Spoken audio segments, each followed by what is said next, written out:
So there's some big issues you'll run into if you're trying to get PvP to work in Bloodborne. There's some major limitations that prevent anyone from being able to invade, even when things line up properly.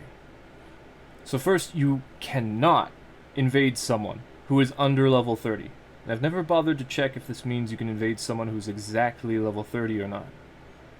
Second, you can only invade someone who has a bell-ringing maiden in their world. To get a bell-ringing maiden, you have to have the boss alive in the area, and then ring either a sinister bell or a small resonant bell. I think with the small resonant bell, you also had to actually summon someone with the bell before the bell-ringing maiden shows up. There's also the 2 nightmare locations that always have a bell-ringing maiden spawn, but one is optional and the other is an in-game area. And on top of that, they can just rush over to it and kill it very quickly. Anyway, as an invader, you just have to ring the sinister bell and hope for the best. You'll spawn wherever you're currently standing, in their world, so you can set up an ambush. I'll also mention that wearing the Vile Blood Covenant rune will reward you with a blood drag that can give you another insight for winning. There is also actually another way to invade that's really cool in Bloodborne. What you can do is equip the Vile Blood or Executioner Covenant runes and try to do co-op with other players by ringing the small resonant bell. If the other player is wearing the opposing Covenant rune, then you'll be turned into a purple phantom who is aggressive and can kill the host and other phantoms. The Hunter of Hunter rune also has a chance to have this happen seemingly randomly, but I recommend putting a unique password on if you try this, because it makes it so you'll only be summoned as a purple phantom.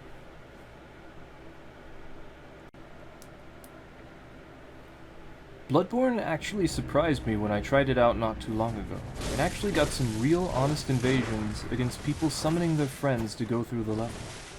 But if you want a rundown of the combat, then what usually happens is someone with a saw cleaver starts swinging at you, and then you remember that guns have hyper armor, so you parry them, and you remember skill increases visceral damage, so you one-shot riposte them, or vice versa. Yeah, most of the time they'll start shooting you until they're out of bullets, or you'll get one-shot by the guy who farmed max power blood gems. I recommend using lead elixirs against groups of players, because it keeps you from running, but it makes small attacks bounce off of you, and you have near infinite poise and can still roll or dodge. And one thing to be careful of is if you get hit while running or near the end of a dodge, you take 40% more damage. It hurts. Healing is also percentage based, so more health means more healing.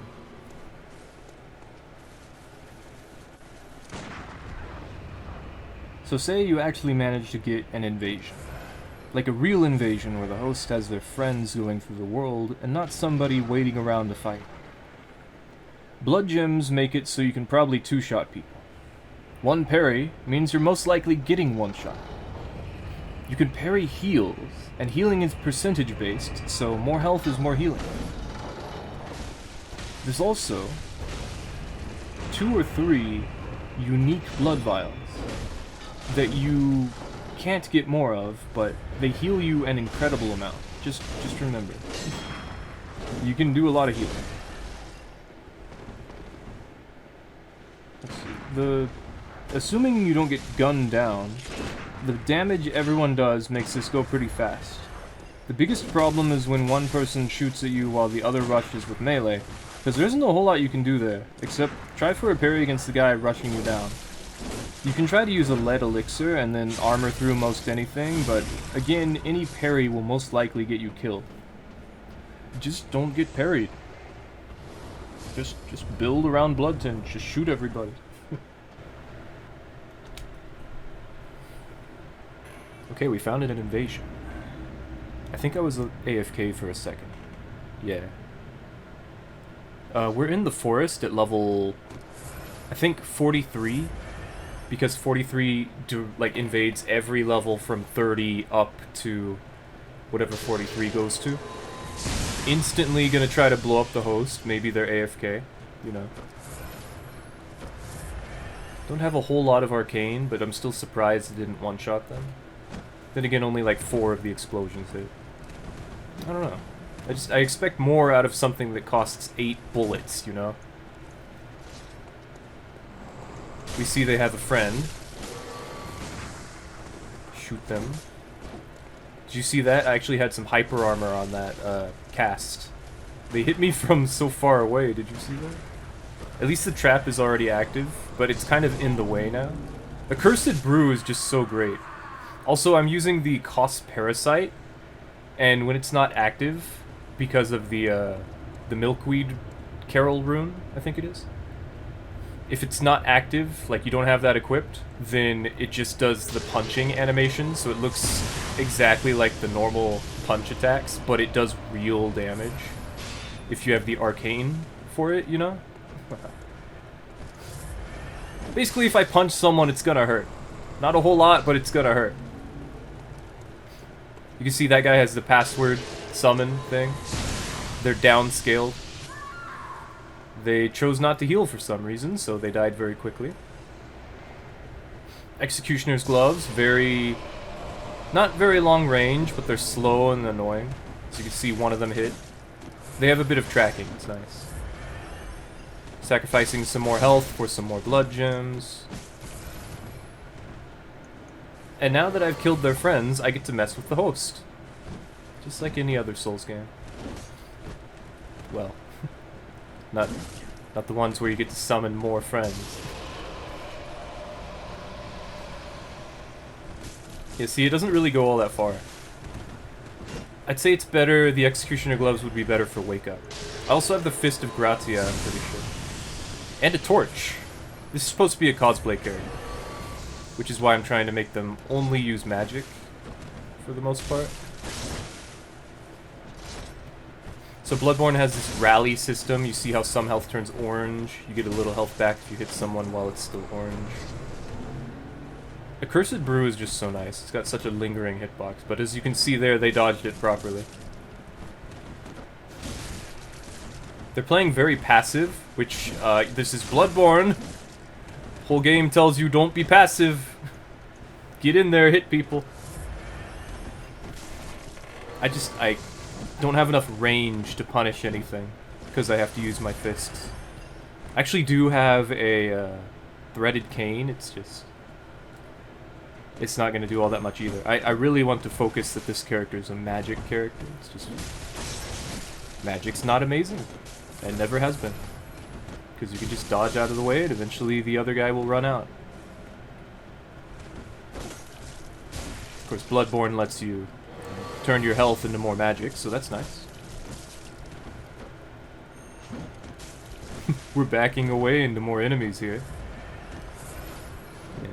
It's just, healing is so strong in Bloodborne. It takes... I don't like it.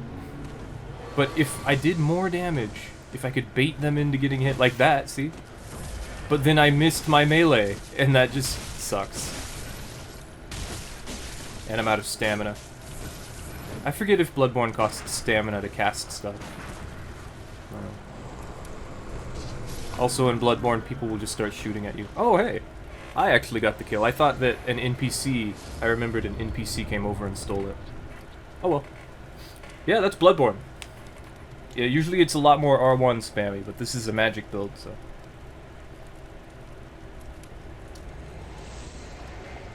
They added this one NPC in Bergenworth who has infinite heals, so be careful of that. Lock-on dodges are quick steps, but locked-off dodges are rolls. Not sure why. They're essentially the same, but locked on you might have a harder time dodging the direction you want. Hunter tools are only so effective due to their cost of bullets, but the Hunter Bone, Beast Roar, and Augur of Ebrietas are good utility. Remember, the rally system will heal damage you took recently, but be careful of getting shot invisible. Transformation attacks also have higher rally recovery and Beast Hood buildup. Beast Hood only activates with the Beast Claws and Beast Pellets, with increasing damage as you attack, but lowers your defense. It should also be tied to your insight. Stamina works the same as it has been, with negative values and run not working for a bit if you hit 0. Dodges cost the least amount of stamina in any Souls game.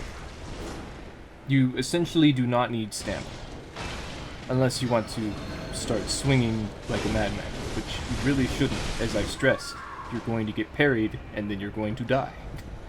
Remember, invasions are proximity-based, so you might spawn right next to somebody.